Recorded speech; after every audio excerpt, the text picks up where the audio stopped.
My friends, the most powerful senator in American foreign policy was found dead early this morning at his home in the United States. Lindsey Graham, 71 years old. His office mentions a brief and sudden illness without further details. On Friday, he was in Kyiv, Ukraine, meeting with Zelensky. On Sunday morning, he was going to give an interview this morning live on American television. In between, there was an emergency call for cardiac arrest at his house on Saturday night, and his team claims that there was no sign that he was feeling unwell. And now, keep this detail in mind. This is the same senator whose face appeared on the posters at Khamenei's funeral this week, alongside Trump, Netanyahu, and other figures as well, with open calls for revenge. And look at what came out of Iran in the following hours. The presenter of Iranian state television congratulated the people of Iran on the senator's passing, and the regime's negotiator publicly mocked him and said, "What a pity, I wanted him to see oil prices on Monday before going to hell." Because Monday's oil prices is going to scare the world. I ask you, what's the reason for that, right? Because early this morning, while America was waking up to the news about the senator, the Revolutionary Guard officially announced that the Strait of Hormuz is closed until further notice. And that wasn't all. It was the most violent night of the week, a third American wave with 140 targets, Iran firing at 6 countries at the same time, and a sailor missing at sea. And remember the American demand I told you about here, right? For Iran to publicly declare that the strait is open? Well, Iran responded, but in the worst possible way. I'm going to tell you everything in order, and I'll also treat the senator's death with the seriousness it requires, giving you the confirmed facts, the questions being asked, and the honesty to separate one thing from the other. If you leave this live stream early, you'll just hear the headline. Stay to get the whole story. And before we start, if you're not subscribed yet, subscribe and turn on the notification bell, because on a day like this channel is the one that will put the pieces together for you, straight from Israel, right where everything is happening. Let's start here with Senator Lindsey Graham, the biggest friend of Israel in the US Senate, in my opinion, right? Because he deserves a brief mention here. For those unfamiliar, Lindsey Graham is the person in these images. He was a giant in the US Senate, serving since 2002 chairman of the Budget Committee and one of the most influential voices in Washington on foreign policy. And here in Israel, his name means one thing: the most sincere ally. Few politicians in the world have defended Israel for so long and with such strength. In the war against Iran, he was the toughest voice in Congress. In Ukraine, he visited the country 10 times, and the last time was on Friday, 2 days ago. Trump posted in the early hours, see what he said? Senator Lindsey Graham, one of the best people and one of the best senators I have ever known, is gone. He was always working and was a true American patriot. Very sad, end quote. And even the son of the last Shah, Prince Reza Pahlavi, the opponent of the regime, paid tribute and said that Graham stood by the Iranian people in their fight against tyranny. And now the facts from tonight, exactly as they have been reported so far. The American press, citing police radio, reported that emergency teams were called to Lindsey Graham's house around Saturday night due to cardiac arrest. Photos from the scene show paramedics taking a person on a stretcher to the ambulance. His office confirmed his passing hours later, attributing it to a brief and sudden illness without giving any additional details. And a close aide told the press that there was no indication the senator had been feeling unwell before that. Those are the confirmed facts. And now let's move on to the questions. Because on social media, and even in analyses on Israeli television, a theory started circulating within minutes. What if it wasn't? What if it wasn't? What if it wasn't a natural death? What if the senator was taken out by Iran? And I'm going to be honest with you, this question has been on my mind too, ever since I saw this news, guys. The thought crossed my mind at that very moment, because I remember the images that circulated during the protests, and I remember something else too. Pay close attention. There isn't, as of the time I'm recording this video, 2:21 Israel time. There has been no official explanation for the sudden illness. Nothing has been released about what the illness was. Nobody knows exactly what happened. And he's a 71-year-old man with the kind of insane routine these guys have, the president too, right? Can they pass away like that? Absolutely, right? It can naturally happen. But I also can't read this news here with everything I know from this week and not ask the question. And I want you to ask the question with me, looking at a sequence of facts that are all true. His face was on the revenge posters at Khamenei's funeral this week, several posters with his face marked as a target. And when they asked him about those posters, they asked Lindsey Graham a few days ago, the answer showed what kind of man he was. He said, "At least they used a good picture of me. Judge me by the enemies I have." End quote. I need to show you yesterday's document. Without it, the suspicion doesn't make sense. Yesterday, the new supreme leader of Iran, Mustafa Khamenei, Khamenei's son, published a letter of revenge for his father. It wasn't audio recorded by him, it was nothing more than that. It was a letter, just another letter published by him. Just understand the weight of this letter. This man took office in March and has never been seen again. No photo, no audio from him, no appearance. He didn't even show up at his own father's funeral. He governs through written messages, hiding after being seriously injured, according to intelligence, in the same attack that hit Ali Khamenei. In the letter he wrote, listen to the full statement. I'll read the entire statement to you. Pay close attention. Quote, the criminals, whose names are all documented from the first to the last, will take to the grave the dream of dying peacefully in their own beds. Soon, free men from all over the world will each fulfill their part in this divine mission in their own way. End quote. Guys, this is a message from Mustafa Khamenei. Now let's break this down because each sentence in this letter is a piece, okay? The letter is actually much longer than this, but I took the part that concerns us here on this subject. There is a list of names from the first to the last, according to him. No one on this list dies peacefully in their own bed, according to Mustafa Khamenei.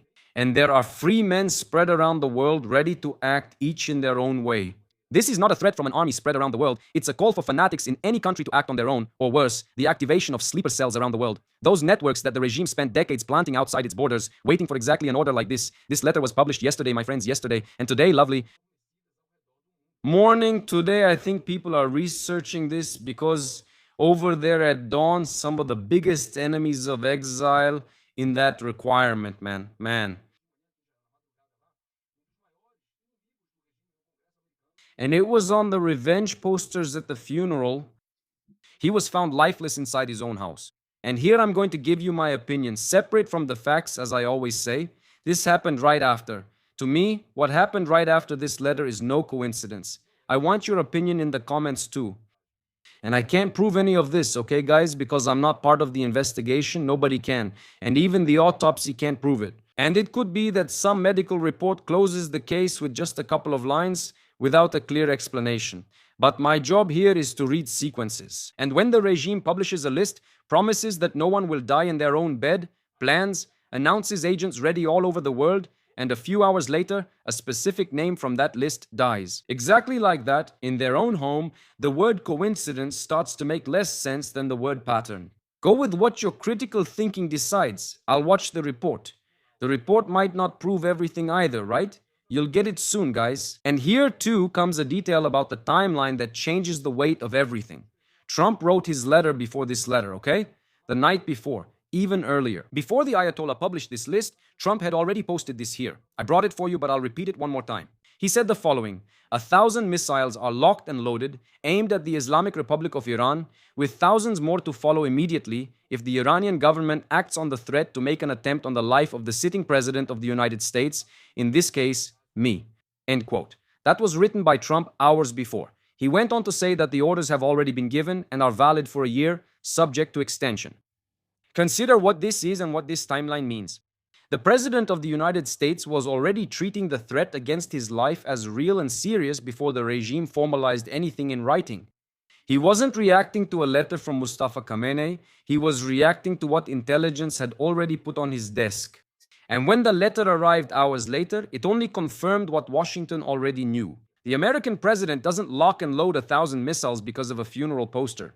He does it when the warning comes from a serious and reliable source, and one he trusts too, right? And the warning came from Israel. The Wall Street Journal revealed on Thursday that Israel gave the Americans intelligence about an Iranian plan against Trump's life. Does anyone remember this? We talked about it yesterday. So let's put the timeline together. Thursday, the warning from Israel. Between Friday night and Saturday, Trump's 1,000 missiles. He posted about the 1,000 missiles. Saturday, the letter with Mustafa Khamenei's list. And Saturday night, the senator dies. 3 days, 4 pieces. You decide if they interrupt each other or fit together by chance. Notice the frightening symmetry. The Ayatollah warned that his revenge doesn't depend on his presence. And Trump warned that his response doesn't depend on his presence. Both of them built machines that keep working after their owner leaves the scene. And today, a member of the Iranian Parliament's Security Committee declared that revenge has become a global movement and that Trump, Netanyahu, and their agents should expect revenge at any moment, and that nowhere in the world, not even the White House, is safe. So, my position here, to be clear, the facts point to death from natural causes, right? According to the press, so far the facts point to death from natural causes, but the context explains the suspicion. And normally I would say that only an autopsy can settle that for experts. The autopsy could clarify all of this. But here comes a piece of information that almost nobody talks about. And it's not a conspiracy theory. It's a historical fact documented in the American Congress. I dug into it to bring you this information. In 1975, a United States Senate committee publicly revealed that the CIA itself had developed a weapon designed to cause a heart attack that would go unnoticed in an autopsy. They used a natural toxin extracted from mollusks that would dissolve in the body and disappear. The victim would appear to have died of a heart attack. If the United States had this in 1975, imagine what the intelligence services of the major powers have today, 50 years later. I'm not saying that's what happened. I'm saying that the argument that an autopsy would solve everything isn't as solid as it seems.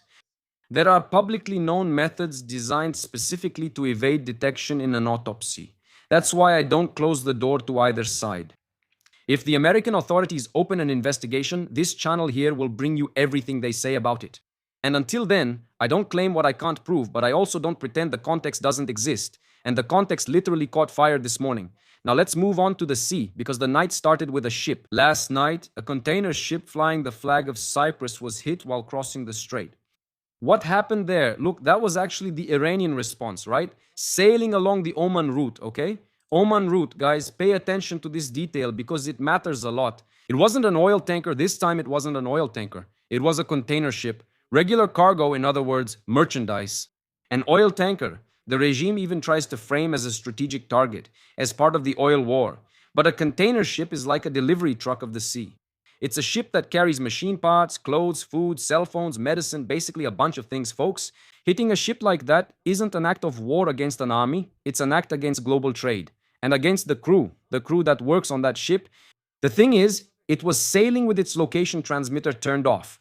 I know that's not enough to disappear from the map, because radar can still tell where it is, okay? But the transmitter was off, and Iran admitted that it fired with that justification. A ship without a signal is a threat to the security of the region. That's in Iran's statement. They turned it off, and that's why they were hit, okay? You see the twisted logic of the story. The ship probably turned off its signal to hide from piracy, and piracy hit it because it was hiding. The crew abandoned the ship in the middle of the sea. The fire took over the vessel. The engine room went out of operation, and the civilian crew member is still missing. So remember this, folks, the civilian sailor from the commercial ship is missing at sea. This highlights the human toll from the Strait of Hormuz so far. Then came an announcement that would change the whole world's week. The Revolutionary Guard announced the Strait of Hormuz is closed until further notice. Nothing can pass through. Let's check the situation now. See, it's really closed. I'll show you. Here is the Strait of Hormuz in real time. It does look closed. In fact, this passage has actually been closed for several days. In the statement, the regime says that navigation will not be allowed until what it calls American interference stops. And it threatens, if the enemy uses this incident as a pretext for further aggression, the response will be powerful. The event? The ship. They hit the ship and said, if you react, the response will be powerful. So let me give you the scale of all this. A fifth of the world's oil passes through that strait. There is no alternative route for most of that volume. Some go by land, but for most of the volume, there is no alternative route, not even by land. Okay? There are pipelines there, but they don't even have a third of the capacity that goes through the strait. Okay? There's no way to supply that amount. Closing this strait is like squeezing the throat of the world economy, and that's why the Iranian negotiator mocked the prices we'll see on Monday, which is tomorrow, because his bet is that when the markets open, when the American stock market opens tomorrow, the price per barrel will react. And historically, when the price per barrel goes up, gasoline ends up going up at the pump, right? Going up at the pump in New York, in Sao Paulo, in Porto, in Lisbon, in Angola, and even in Israel too. Absolutely certain here, without any doubt, it's going to go up. That distant Gulf crisis has just bought a ticket straight to your wallet, literally. And the American response came within hours. At 7:15 p.m. in Washington, which means in the middle of the night here in the Middle East, Around 2:30 a.m. here in this region, the American Military Command for the Middle East announced the third wave of operations this week, and the statement is a verdict. Iran was given yet another chance to prove its commitment to de-escalation and failed again. The results of the wave so far, up to the recording of this video, about 140 targets were hit during the night. Missile positions, drone bases, naval capabilities, ammunition depots, communication networks, and coastal observation posts. Adding up the three waves this week, which have already been three waves, more than 300 targets have been hit on Iranian territory. A target was hit early this morning that deserves special attention, as it changes the conflict's geography. The Americans hit the Kondab region, which is in the center of Iran, far from the coast. It's the region where the Arak heavy water reactor is located, the one that Israel hit back in March. I think Israel hit that reactor twice. So that's the coast, the north, and the center. With each wave, the map of targets moves deeper into Iran. The message is very clear. There is no longer any safe depth in Iran, and Iran responded with its largest round so far. In 2 hours, more than 20 ballistic missiles against 6 countries at the same time. Write this down: Jordan, Kuwait, Qatar, Bahrain, Oman, and the Emirates. And Iran officially claimed responsibility for 5 of those targets. In Jordan, 3 missiles landed with minor damage and no injuries. In Kuwait, the targets were an air defense battery, an ammunition depot, and a radar. In Bahrain, communications and radar. In Oman, a port that provides logistical support to American ships. And in Qatar, pay attention, the target was not the city, thank God it was the Al Udeid base, the largest American base in the entire Middle East. In other words, Iran hit the American crown jewel in the region, and it also fired on Oman's territory, the country that is mediating the diplomatic solution. Remember Oman? They fired there once again, folks. They also fired on the mediator. And Qatar too, after the round, instructed, after this wave of attacks, instructed all shipping linked to Qatar to suspend maritime activity until further notice. Their order just came out, all right? In other words, no one is moving in the Strait until further notice from Qatar, the countries that are connected to this country. And 2 details from this round also deserve your attention. In the United Arab Emirates, the sirens went off, but the UAE government itself declared that the missile threat identified in the morning was outside the country's borders. And Iran did not claim any targets in the United Arab Emirates. In other words, it may have been targeted, the alarm went off because the missiles passed nearby. That could have happened. This also happens in Israel, okay? Or interceptors activate the alarms. That happens too. Sometimes the interceptor is launched and ends up activating the city's own alarm. So just notice the diplomatic dance here. The Emirates make a point of saying they were not hit on their territory. They were not hit in any way. Because whoever admits, right, that they were hit needs to respond. That's the truth. And those who don't want to get involved in the fight prefer to say that the missile fell into the water. That's the official Emirates version, with Saudi Arabia entirely omitted from the list. Coincidence or not, Saudi Arabia is exactly the one that increased oil sales to China after China reduced its purchase of Iranian oil. In other words, sparing Saudi Arabia could be a message to Beijing. The problem isn't with your supplier. Maybe that's the message. And even when targeting 6 countries, the regime does the math, right? The US Defense Secretary summed up the mood in one sentence: Iran made a bad choice and now it's paying the price. So if this video, my friends, is already giving you what the headline doesn't, leave a like now, because the next part is what proves the point, right? The point of this channel. Because while all this was happening, there were negotiations underway, okay? That negotiating channel was open, and I want to show it to you here. It's not for you to regret what was lost, but for you to understand once and for all what these negotiations really are. In the last 48 hours, diplomacy was in full swing, at least in the media. The world media was already celebrating that negotiations had resumed and that everything was going very well. The Iranian foreign minister in Oman, dealing with the Strait of Hormuz, there, Araghchi, negotiators from Qatar inside Tehran, in coordination with the Americans, a call between Iran, the United States, Qatar, and Pakistan being scheduled. And on the American side, the entire top-tier team was assigned. The Vice President Vance, the Secretary of State Marco Rubio, the Special Envoy there Steve Witkoff, and his son-in-law, Trump's son-in-law Kushner. Many analysts looked at this and said, look, peace is returning. Western analysts who don't see what they should be seeing. I looked at this and, as always said with this regime, paper is worthless. It's only a matter of time before we return to this war. Almost no one noticed the message either.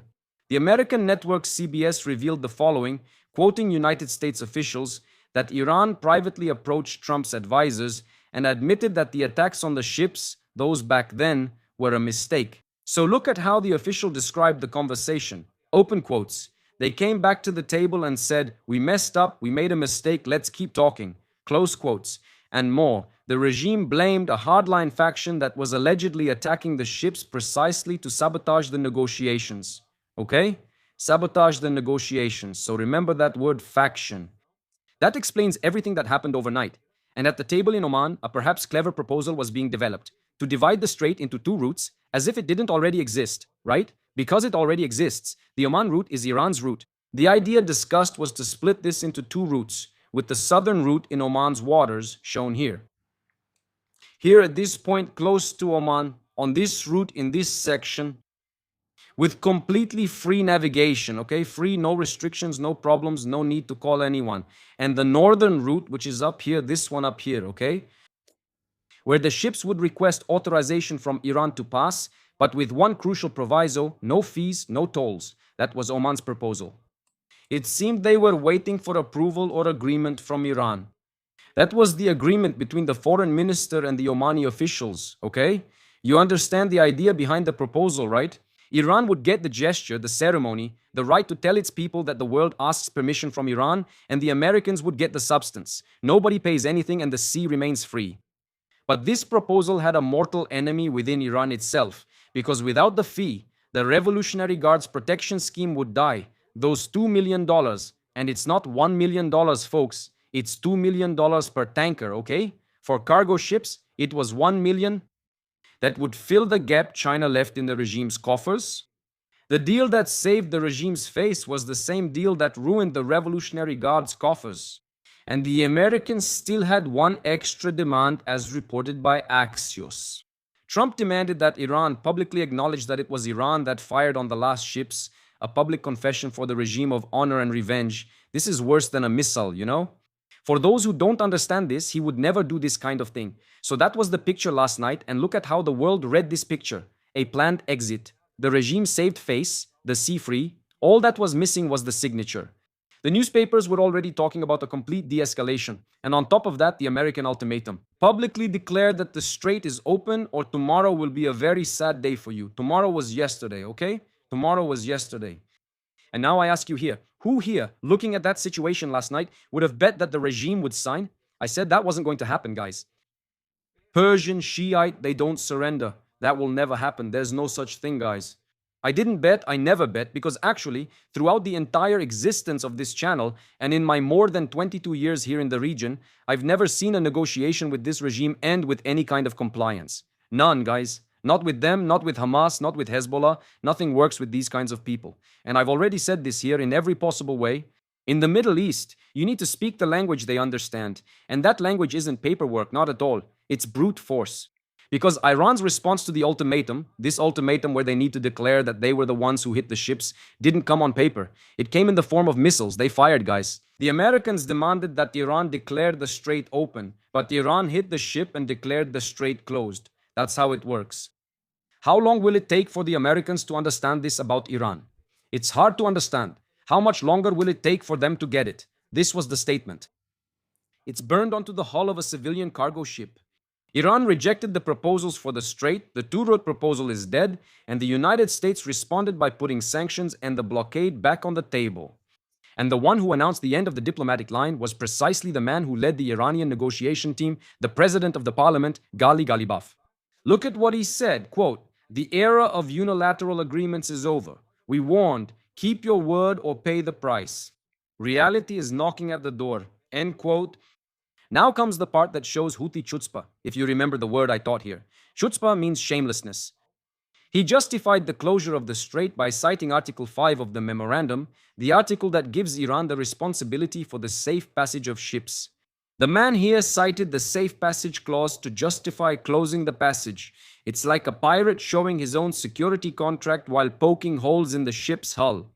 And the parliament spokesperson dropped the lawyer talk altogether and said the regime's most honest statement in weeks. Quote, "We took control of the Strait of Hormuz by force and we're going to keep holding it by force." That was very honest, folks, end quote, very honest.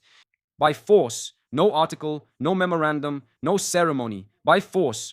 I appreciate his honesty here because it saves a lot of analysis trying to claim they didn't say that, right? He himself said it, folks, that they took the Strait by force. What happened to the faction that supported the agreement?